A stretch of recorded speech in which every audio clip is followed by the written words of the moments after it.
Bismillahirrahmanirrahim. Welcome to my YouTube channel. Today our discussion topic is Anglo-Norman और middle English period. इसको हम Anglo Norman period कहते हैं English literature का, और इसके अलावा हम इसको मिडिल इंग्लिश पीरियड भी कहते हैं। स्टार्ट हुआ था 1100 से लेकर 1500 AD तक। सबसे पहले हम इसकी हिस्ट्री देखेंगे। William the conqueror, Duke of Normandy, France, fought a battle of Hastings against Harold and won in 1066। William नाम का एक शख्स है, ठीक है। उस ड्यूक है ऑफ नॉर्मैंडी का। ड्यूक कहते हैं बादशाह को, पहले ज़माने में ड्यूक बादशाह कहते थे, और जो मलका होती थी उसके लिए डचिस का वर्ड यूज़ किया जाता था। फ्रांस का ये बादशाह है, नॉर्मैंडी फ्रांस का इलाका, ठीक है। उसने क्या किया, fought a battle of Hastings, यानी कि उसने एक जंग लड़ी। जैसा कि आप अगर मेरी पहली बार वीडियोस आपने देखी हो, एंग्लो सेक्शन में मैंने आपको बताया था बैटल ऑफ हेस्टिंग्स उन्होंने की थी, एक जंग की थी, उसको बैटल ऑफ हास्टिंग का नाम दिया गया, ठीक है। उसने ये जंग लड़ी हेरोल्ड के ख़िलाफ़। हेरोल्ड कौन है? एंग्लो सेक्शन का बादशाह, यानी कि अपने इस पहले से दौर का जो बादशाह था उसके ख़िलाफ़ इसने जंग लड़ी और ये जीत गया 1066 के अंदर, इसलिए इसका नाम द कॉन्करर हो गया, ठीक है। कॉन्करर कहते हैं फतह करने वाले को, फातह शख्स को। अब क्योंकि ये ख़ुद एक फ्रेंच किंग था, और जो इसकी राया थी, जो वहाँ के लोग थे, एंग्लो सेक्शन लोग थे, वो ओल्ड इंग्लिश बोलते थे, ठीक है। मैं आपको अभी बता रही हूँ, वो दौर बता रही हूँ जब अभी एंग्लो नॉर्मन स्टार्ट हो रहा है, ठीक है। पहले एंग्लो सेक्शन का थोड़ा बहुत मैं आपको इसकी हिस्ट्री बता रही हूँ कि इससे पहले का दौर कैसा था, कैसे स्टार्ट हुई है ये। बादशाह फ्रेंच है, राया ओल्ड इंग्लिश बोल रही है, ठीक है। दोनों को मिलाकर एक नई लैंग्वेज डिस्कवर होती है जिसे कहते हैं मिडिल इंग्लिश।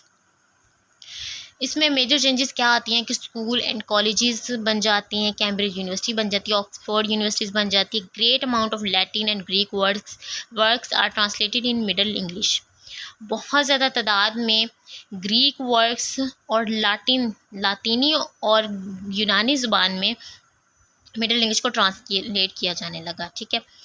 और जो एंग्लो सेक्शंस थिंग्स थी, जो एंग्लो सेक्शन की पोइट्री थी, प्रोज थी, जितना भी लिटरेचर था, उन्होंने सोचा कि इसको तबाह कर दें, क्योंकि जब तक हम पिछली चीज़ों को तबाह नहीं करेंगे हम आगे अपना दौर की चीज़ों को इंट्रोड्यूस नहीं करवा सकते। तो पहले वाले लोगों को ख़त्म करना या उनके लिटरेचर को ख़त्म करना ज़रूरी है। लिटरेचर ऑफ दैट पीरियड, इस एज का लिटरेचर कैसा था? इसमें जो लैंग्वेजेस यूज़ की जा रही थी, इटालियन, ग्रीक, लैटिन, फ्रेंच, यानी कि लिटरेचर किन किन ज़ुबानों में पढ़ा जा रहा था? इटालियन ज़ुबान में, ग्रीक ज़ुबान में, लातिन ज़ुबान में, फ्रेंच ज़ुबान में। स्टाइल कैसा होता था? किस किस्म का लिटरेचर लिख रहे थे, किस स्टाइल से लिख रहे थे? पोइट्री फॉर्म में लिखा जा रहा था, प्रोज फॉर्म में लिखा जा रहा था। ये कब लिखा जा रहा था? एंग्लो नॉर्मन से पहले, एंग्लो सेक्शन के दौर में, ठीक है, ओल्ड इंग्लिश में। और इन लोगों ने आके प्लेस को इंट्रोड्यूस करवाया। थीम्स इसके क्या होते थे इनके लिटरेचर के? रोमांस होता था, ठीक है, रोमांस का यूज़ करते थे। Literary jump from religion to romance, यानी कि रिलीजन से आते आते ये डायरेक्ट रोमांस की तरफ आ जाते हैं, यानी कि स्टोरी अगर रिलीजन से चल रही है, मज़हब से जाते जाते डायरेक्ट रोमांस की तरफ उसको ले जाएंगे, ठीक है। विर्चू होती थी, अच्छाई बुराई की तमीज़। मायरेकल्स होते थे, मौज़ाना टाइप, यानी कि एक इंसान की ज़िंदगी में अगर सडन चेंज आ जाता है, एक मौज़ाना टाइप, उस टाइप की जो प्लेस थे, पोइट्री थी, प्रोज थी, उस तरह के लिख रहे थे। डे ऑफ जजमेंट पे लिख रहे थे, मोरालिटी पे लिख रहे थे, अखलाकियात पे, ठीक है, सोसाइटी के अंदर किस किस्म के लोग मौजूद हैं उस पर लिख रहे थे, लव स्टोरीज़ लिख रहे थे, इमोशन से भरपूर लिटरेचर लिख रहे थे, वगैरह वगैरह। नेक्स्ट हम इसकी देखते हैं कैरेक्टरिस्टिक्स क्या थी। ह्यूमैनिटेरियन था, इंसानियत के बारे में लिखा जा रहा था। ब्रिंग नेचर टू पोइट्री, इनकी जो लिटरेचर था वो नेचर को, यानी कि कुदरत को पोइट्री की तरफ लेके आ रहा था, ठीक है। यानी कि जो हम इसके अंदर पोइट्री लिखी जा रही थी वो नेचर के बारे में लिखते थे, ज़्यादातर कुदरत के हकीकी हुस्न के बारे में लिखते थे। रोमांस पे लिख रहे थे, ठीक है। वाइज माइंड्स थे, यानी कि अक्लमंदाना लिटरेचर लिखा जा रहा था। ये नहीं है कि उन्होंने अब्सर्ड लिटरेचर लिख दिया, बेतुका सा लिटरेचर लिख दिया जिसकी कोई ढंग ही नहीं है। फेयरलेस था, बेखौफ किस्म का लिटरेचर लिखा जा रहा था।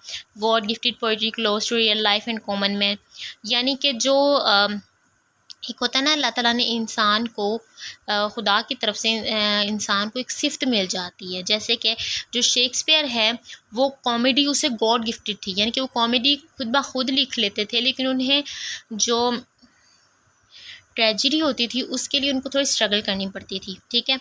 तो इनके पास गॉड गिफ्टेड पोइट्री स्टाइल था और ये अपनी रियल लाइफ को एक कॉमन मैन की तरफ लेके आते थे, यानी कि आम आदमी की ज़िंदगी के ऊपर भी लिखते थे। राइटर्स एंड देयर वर्क्स, यानी कि इस दौर के राइटर्स कौन से हैं मशहूर, और उनके कुछ मशहूर वर्क्स कौन से हैं। विलियम लैंगलैंड है सबसे पहले। Use of humour to show corrupt society, इन्होंने ह्यूमर का इस्तेमाल किया अपनी करप्ट सोसाइटी को डिक्लेयर करने के लिए। A vision of pierce the Plowman, ये इनका एक वर्क है। नेक्स्ट है जॉन गोवर, ये है मोरालिटी प्लेस लिखते थे जिसमें कन्फेशन एमेंटिस इनका एक मेजर वर्क है।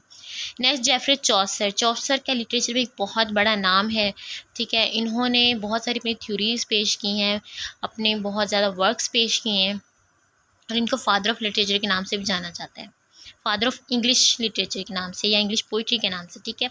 इनके 3 पीरियड्स ऑफ पोइट्री हैं, इनकी पोइट्री के 3 पीरियड्स हम लोग देखेंगे। इनको फादर ऑफ इंग्लिश पोइट्री कहा जा रहा है। French plus Italian plus English, यानी कि फ्रेंच में भी इन्होंने 3 लिटरेचर पढ़े, फ्रेंच में भी पढ़ा, इटालियन में भी पढ़ा और इंग्लिश में भी पढ़ा। तीनों किस्म के लिटरेचर को इन्होंने पढ़ा और लिखा, ठीक है, अवाम के सामने इसको पेश किया।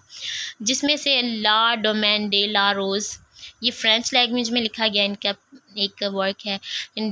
डांटेज डिवाइन कॉमेडी, ये इटालियन में लिखा गया है।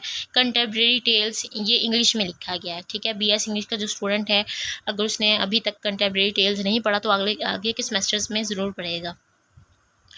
नेक्स्ट जो माइनर है क्रिस्टियाना डी पिज़ान है, मार्जरी कैंपे है, ठीक है। मिडल इंग्लिश के इसमें 3 पार्ट्स हम लोग डिस्कस करेंगे। पहले इसकी 3 एजेस आएंगी बिफोर चौसर, यानी कि चौसर से पहले का दौर कैसा था। अब जैसे कि मैंने आपको बताया ये एज कब से स्टार्ट हुई है, 1500 तक, ठीक है। तो उससे पहले 1066 के अंदर जेफरी चौसर आए हैं, इनका दौर रहा है 1300 तक, ठीक है। उसके बाद नेक्स्ट है एज ऑफ चौसर 1300 से लेकर 1400, यानी कि जो पहले चौसर के आने से पहले का दौर था वो 1300 तक था।